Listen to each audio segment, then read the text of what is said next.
Zixilurp and Gribnak were having a terrible, horrible, no good, very bad day, and it wasn't even lunchtime yet. "I told you we shouldn't have taken this job," Zixilurp muttered, his tentacles twitching with agitation. "Guarding a human? A Deathworlder? We might as well have signed up to be professional lava surfers or black hole divers." Gribnak, his partner in the intergalactic bodyguard business, rolled all four of his eyes simultaneously. "Oh, quit your whining, you overgrown seacumber. It's not like we had much choice. It was either this or go back to scrubbing waste extraction units on that Glorpian cruise ship." The two alien bodyguards were huddled behind a hastily overturned hover table in what used to be a quaint little cafe on the outskirts of New Denver, Earth. Now it looked more like the aftermath of a Kraken's bachelor party. Shattered glass littered the floor, chairs were strewn about like discarded toys, and the distinct smell of burnt ozone hung in the air. Their client, a human diplomat named Sarah Thompson, was crouched beside them, her brown hair disheveled and a look of exasperated amusement on her face. "You know," she said, casually brushing some debris off her shoulder, "when I hired alien bodyguards, I thought I was getting the best of the best. Not whatever this is." She gestured vaguely at the two bickering extraterrestrials.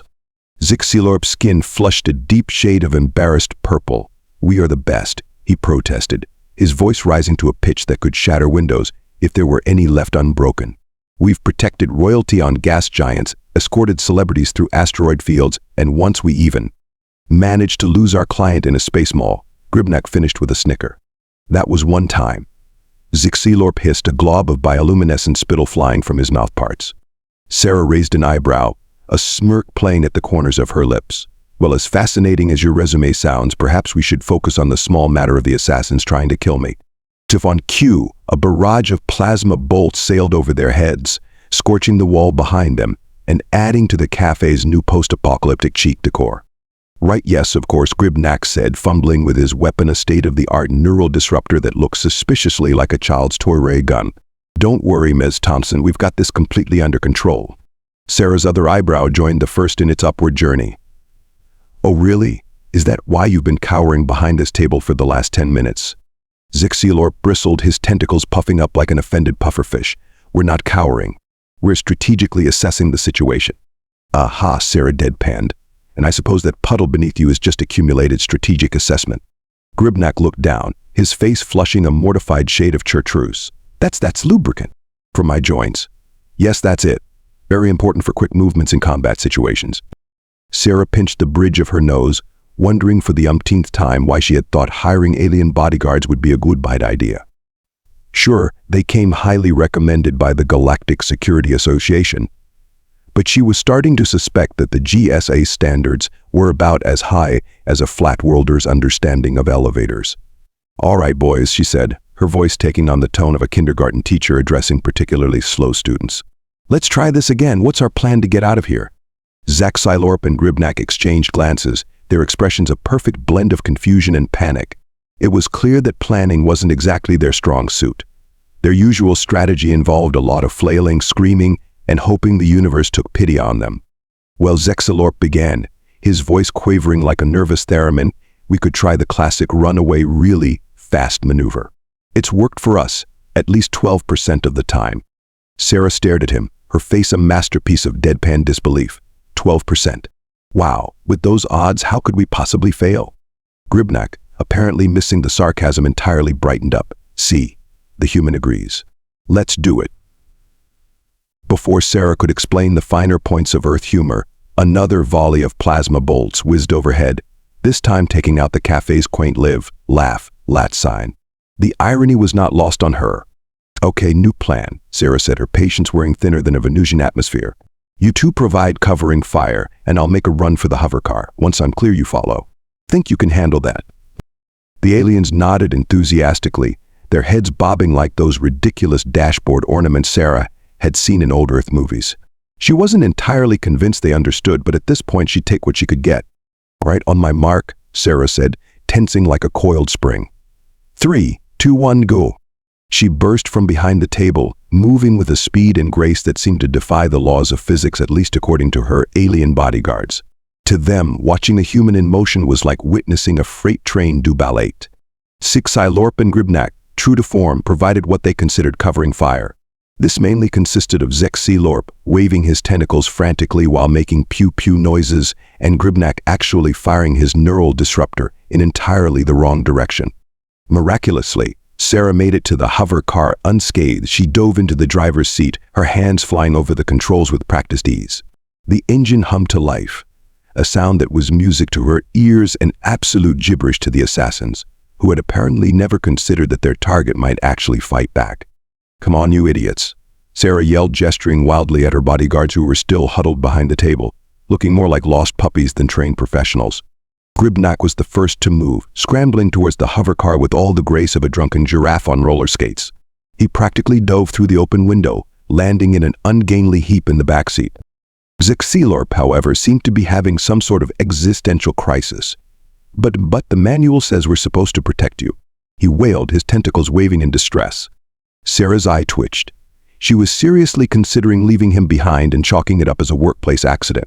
But her annoyingly persistent human compassion kicked in.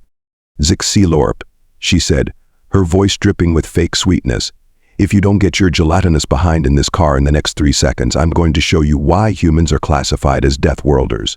1. She never made it to 2. Zexilorp moved so fast he practically teleported, appearing in the passenger seat in a blur of terrified alien. With her 2 incompetent protectors safely-ish in the vehicle, Sarah slammed her foot on the accelerator. The hover car shot forward, leaving a trail of confused assassins and property damage in its wake. As they sped through the streets of New Denver, weaving through traffic with the kind of reckless abandon usually reserved for video game characters, Sarah couldn't help but laugh. It wasn't a cheerful laugh, mind you. It was the kind of laugh that made Zexilorp and Gribnak exchange worried glances, wondering if their client had finally snapped. "You know," Sarah said, taking a corner so sharply that Gribnak's face was introduced rather forcefully to the window, "when I was a little girl, I dreamed of adventure.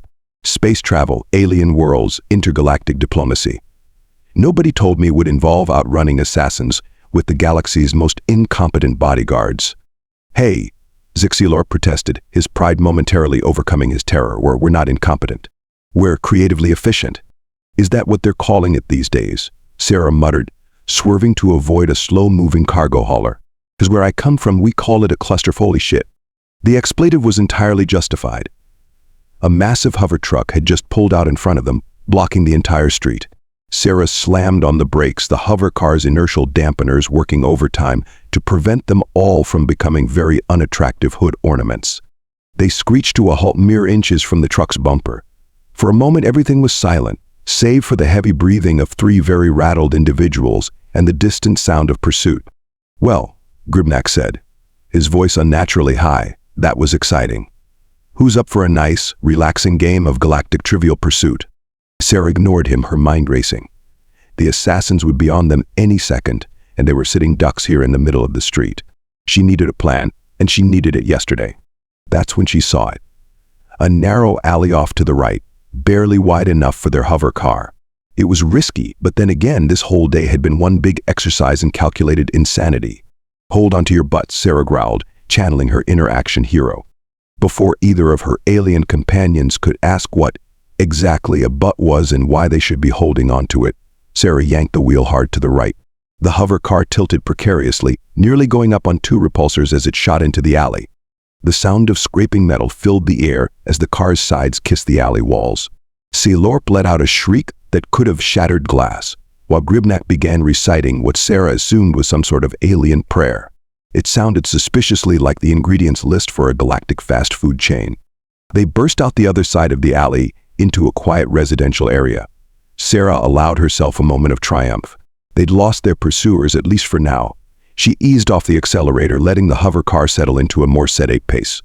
"See," she said, flashing a grin at her shell-shocked bodyguards. "That wasn't so bad, was it?"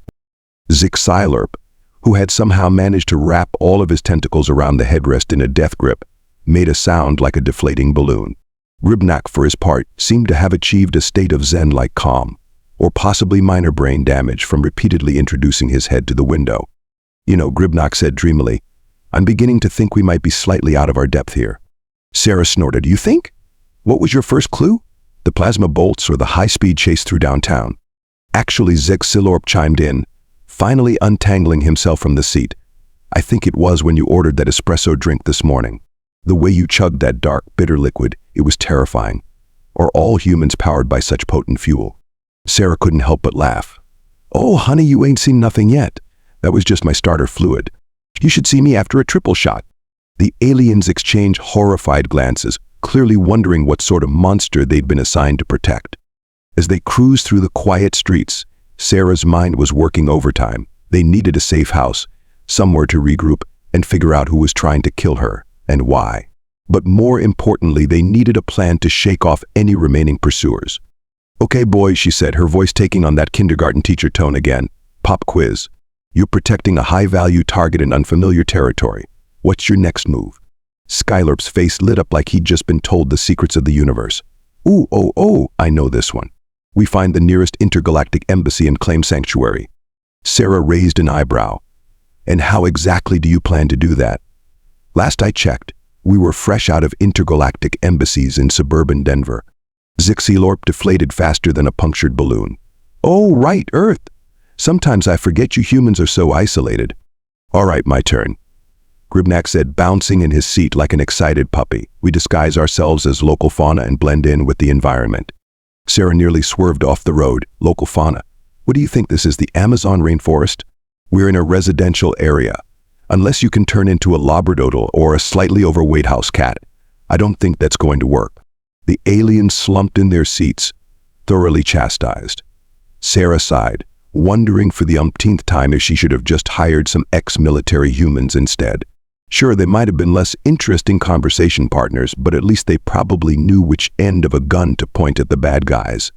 "Okay, new plan," Sarah said, making a sharp turn onto a quieter street. "We're going to my mom's house." This announcement was met with blank stares from her alien companions. "Your maternal unit's dwelling?" Zixilorp asked, his translator clearly struggling with the concept. "Is this a common safe house location for humans?" Sarah couldn't help but chuckle. "Not exactly. But my mom lives on the outskirts of town. It's not an obvious location, and more importantly, she makes a mean pot roast. And after the day we've had, I could use some comfort food."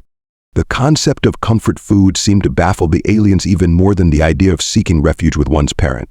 Gribnak's face scrunched up in confusion. Food that provides comfort? Does it emit soothing pheromones? Or perhaps it has psychoactive properties? "Something like that," Sarah muttered, not in the mood to explain the intricacies of human emotional eating to beings who probably consume nutrients through osmosis or something equally alien. As they drove through increasingly suburban areas, the aliens pressed their faces against the windows, goggling at the rows of neat houses with their manicured lawns and white picket fences. To them, it probably looked like something out of a bizarre alien nature documentary. "Fascinating," Zixilorp murmured, his eyes wide with wonder. "The humans appear to grow small, geometrically shaped forests in front of their dwellings. Is this for camouflage, or perhaps a primitive form of defense?" Sarah snorted. "Yeah, you got us. We're secretly training an army of killer shrubs to defend against alien invasions. It's our last line of defense after the garden gnomes." The sarcasm, as usual, flew right over their heads. Gribnak nodded sagely. "Ah, yes, the dreaded garden gnomes. We've heard tales of their ferocity. Truly, humans are a warrior race to be reckoned with." Before Sarah could correct this hilarious misconception, they turned onto a quiet cul-de-sac. At the end of the street stood a cozy two-story house, its blue paint gleaming in the afternoon sun. A well-tended garden bordered the front walk, and a classic car sat in the driveway, her dad's pride and joy, a restored 1967 Chevrolet Impala. "We're here," Sarah announced, pulling into the driveway next to the Impala. "Now listen up. Our mom doesn't know about, well, any of this. As far as she's concerned, you're just some quirky foreign dignitaries I'm showing around. Got it?" Zixilorp and Gribnak nodded enthusiastically, clearly thrilled at the prospect of engaging in some good old-fashioned espionage. Sarah had a sinking feeling that this was going to go about as well as their attempts at bodyguarding. As they approached the front door, Sarah could hear the faint strains of classic rock drifting from inside the house. She smiled despite herself. Some things never change. She rang the doorbell, and a moment later the door swung open to reveal a woman in her early 60s, her silver hair tied back in a messy bun, and an apron covered in what looked suspiciously like engine grease. "Sarah," her mom exclaimed, her face lighting up with a smile that could power a small city. What a lovely surprise, and you brought friends." Before Sarah could even open her mouth to explain, her mother had enveloped her in a bone-crushing hug. Over her mom's shoulder, she could see Zexilorp and Gribnak's eyes widen in alarm. Clearly, they were unfamiliar with the concept of maternal affection and were probably wondering if Sarah was being attacked. "Mom," Sarah managed to wheeze out, oxygen becoming an issue here. Her mother released her with a chuckle. "Oh, don't be so dramatic. A little squeeze never hurt anyone." She turned her attention to the aliens, her smile never faltering. "And who do we have here? My, aren't you two exotic-looking fellows?" Zlorp, apparently deciding this was his moment to shine, stepped forward and extended a tentacle. "Greetings, maternal unit of Sarah Thompson. I am Zexilorp, and this is my associate, Gribnak. We are, quirky foreign dignitaries." Sarah resisted the urge to facepalm. Subtlety, it seemed, was not in the alien bodyguard job description. Her mother, bless her heart, didn't bat an eye. She simply grasped Zexilorp's tentacle and gave it a firm shake. "Well, it's lovely to meet you both. I'm Linda. Come on in, I've just put on a fresh pot of coffee." As they followed Linda into the house, Gribnak leaned over to Sarah and whispered, "Your maternal unit seems remarkably unfazed by our appearance. Is she perhaps visually impaired?" Sarah snorted. "Nah, she's just seen it all. You should have been here when my brother brought home his college roommate. Guy was convinced he was part werewolf. Mom just offered him a flea collar and asked if he preferred his steak rare." The aliens exchanged bewildered glances, clearly unsure whether Sarah was joking or if Earth was even weirder than they'd initially thought. Linda led them into the kitchen, a cozy space that smelled of cinnamon and motor oil, an odd combination that somehow worked. "Make yourselves at home," she said, gesturing to the kitchen table. "Sarah, honey, why don't you get your friends some drinks while I finish up here?" Sarah nodded, moving towards the fridge. "What'll it be, guys? We've got water, juice, soda." Zexilorp's eyes lit up. "Ooh, do you perhaps have any liquid nitrogen? I've been feeling a bit parched." There was a moment of silence as both Sarah and her mother turned to stare at the alien. Linda recovered first, letting out a hearty laugh. "Oh, you comedians, Sarah, you didn't tell me your friends were such kidders." "Yeah," Sarah said weakly, "real laugh riots, these two." She settled for pouring them each a glass of water, figuring it was the safest option. Meanwhile, Linda bustled about the kitchen, pulling something that smelled divine out of the oven. "So," Linda said as she set a steaming casserole dish on the table, "what brings you all out this way? Sarah, you didn't mention you were coming for a visit." Sarah opened her mouth, ready to spin some elaborate tale about a diplomatic tour gone awry, but Gribnak beat her to the punch. "Oh, we're on the run from assassins," he chirped happily, as if announcing they'd just won the lottery. "Your daughter is quite the escape artist. Did you know she can pilot a hover car through an alley narrower than a Zorblaxian needle beast nostril?" The kitchen fell silent. Sarah closed her eyes, silently counting to 10, and wondering if it was too late to apply for that job scrubbing waste extraction units on the Glorpian cruise ship. To her eternal surprise, Linda just nodded sagely. "Ah, so it's one of those days, is it? Well, nothing soothes frayed nerves like a good meal. Dig in, everyone. And Sarah, dear, next time you're being chased by assassins, do give your poor mother a heads up, will you? I'd have made a bigger casserole." Sarah gaped at her mother, wondering if perhaps she'd misheard. But no, Linda was calmly serving out portions of what looked like her famous tuna noodle casserole, acting for all the world like interstellar assassination attempts were just another Tuesday in the Thompson household. "Mom," Sarah said slowly, "you do realize that Gribnak wasn't joking, right? We really are being chased by assassins." Linda waved a dismissive hand. "Oh, pish-posh, is that all? You should have seen what your father got up to in his Navy SEAL days." Now those were some stories. She turned to the aliens who were cautiously poking at their food with various appendages. "You boys eat up now. You'll need your strength if you're going to be protecting my little girl." Zexilorp and Gribnak exchanged glances, then shrugged and dug in. Their eyes widened comically at the first bite. "By the great gaseous clouds of Nebula Neen," Zexilorp exclaimed. "This sustenance, it's incredible. I can feel my chromatophores tingling with delight." Grib nodded enthusiastically, his mouth too full to speak. He seemed to have forgotten about the whole assassins on our tail situation entirely. Sarah, meanwhile, was still trying to wrap her head around her mother's nonchalant reaction. "Mom, seriously, this is kind of a big deal. There are people trying to kill me." Linda sat down at the table, fixing Sarah with a look that was equal parts amusement and exasperation. "Honey, I raised you and your brother. After surviving the Great Glitter incident of 2005, and the experimental rocket fuel debacle of 2010. A few assassins seem like small potatoes. But no buts, Linda interrupted, her voice taking on that no-nonsense tone that Sarah remembered all too well from her childhood. You're here, you're safe, and you're going to eat your casserole before it gets cold. Then we'll talk about your little assassin problem. And just like that, the discussion was closed. Sarah found herself automatically picking up her fork and taking a bite, years of ingrained obedience kicking in. She had to admit, the casserole was as delicious as she remembered. For a few minutes, the only sounds in the kitchen were the clinking of forks against plates and the occasional murmur of alien appreciation. It was almost normal if you ignored the fact that two of the diners were extraterrestrial bodyguards and that they were all technically fugitives. Just as Sarah was starting to relax, a loud crash from outside shattered the peaceful moment. Everyone froze, forks halfway to mouths. Well, Linda said calmly, setting down her napkin, I suppose that'll be your assassins then. Before anyone could respond, the front door burst open with a splintering crack. Heavy footsteps echoed through the house, growing louder as they approached the kitchen. Sarah leapt to her feet, ready to, well, she wasn't quite sure what, but she was ready to do something. Xylorp and Gribnak, showing a surprising burst of competence, had also sprung into action. They flanked Sarah, their bodies tensed for combat. Linda, meanwhile, hadn't moved from her seat. She was eyeing the kitchen doorway with an expression that Sarah recognized from her childhood. It was the look her mother got right before someone was about to be in very big trouble. Three figures burst into the kitchen, clad in sleek black armor that seemed to absorb the light. They brandished weapons that looked like they belonged in a sci-fi movie, all glowing parts and ominous humming. Sarah Thompson, the lead assassin, growled, his voice distorted by his helmet, "Your time is up. Come quietly, and we might let your companions live." Sarah was about to deliver a snappy retort, something along the lines of "over my dead body," which in retrospect probably wasn't the best choice of words given the circumstances. But before she could open her mouth, her mother stood up.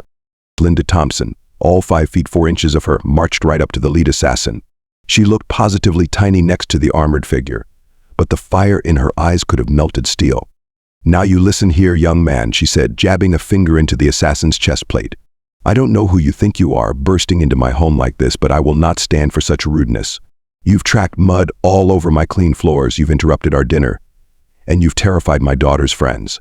I ought to wash your mouth out with soap." The kitchen fell silent. Sarah, Xylorp, and Gribnak stared at Linda with a mixture of awe and horror. The assassins seemed too stunned to react. Linda wasn't finished. "Now, I don't pretend to understand all this intergalactic politics nonsense, but I do know one thing: nobody, and I mean nobody, threatens my baby girl in my own home. So you have exactly 10 seconds to turn around and march yourselves right back out that door, or so help me, I will show you why they called me the terror of the PTA back in '95. For a long moment, nobody moved. Sarah held her breath, half expecting the assassins to start laughing, or worse, shooting. But then, to her utter astonishment, the lead assassin took a step back. He stammered, his tough guy act crumbling in the face of pure maternal fury. "1," Linda said, her voice deadly calm. The assassins exchanged glances. 2. They began to edge towards the door. 3. And just like that, they were gone, practically tripping over each other in their haste to escape. The sound of a hover vehicle starting up and speeding away filled the air, then faded into the distance. Linda dusted off her hands and turned back to the table. "Well," she said brightly, "that's that taken care of. Now, who wants seconds?" Sarah, Xylorp, and Gribnak stood frozen, their mouths hanging open in disbelief. Linda calmly began serving out more casserole, humming a little tune under her breath as if she hadn't just faced down 3 armed assassins, with nothing but the power of mom guilt. "Mom," Sarah finally managed to croak out, "that was, how did you, what just happened?" Linda chuckled. "Oh, honey, you don't raise 2 kids through the terrible twos, the rebellious teens, and everything in between without learning a thing or two about dealing with troublemakers. Now sit down and finish your dinner. It's getting cold." As if in a trance, they all sat back down. Xylorp and Gribnak were looking at Linda with a mixture of terror and adoration. "Maternal unit of Sarah Thompson," Xylorp said solemnly, "I believe we may have been mistaken in our assessment of Earth's defensive capabilities. Truly, you are the most fearsome warrior we have ever encountered." Linda beamed at him. "Oh, aren't you sweet? It's nothing really. You should see me when the neighborhood kids try to toilet paper our house on Halloween." As they ate in stunned silence, Sarah couldn't help but shake her head in wonder. All her life she'd dreamed of adventure among the stars. She'd trained, studied, worked her way up through the ranks of Earth's fledgling diplomatic corps. And yet here she was, being shown up by her casserole-making assassin-scaring mom. Maybe, she thought, watching as her mother cheerfully explained the finer points of human cuisine to her awestruck alien bodyguards, there was more to Earth's Deathworld reputation than she'd realized. If this was what human moms were capable of, it was no wonder the rest of the galaxy treated them with such caution. As the evening wore on and the danger passed, Sarah found herself relaxing. Sure, there were probably still assassins out there gunning for her. And yes, her alien bodyguards were more likely to accidentally blow up the planet than successfully protect her. But right here, right now, in her mother's cozy kitchen with the smell of tuna casserole in the air and the sound of her mom's laughter mixing with alien chittering, she felt safe. Let the galaxy throw its worst at her. With Linda Thompson on her side, Sarah knew she could handle anything the universe decided to dish out. And if worst came to worst, well, there was always more casserole.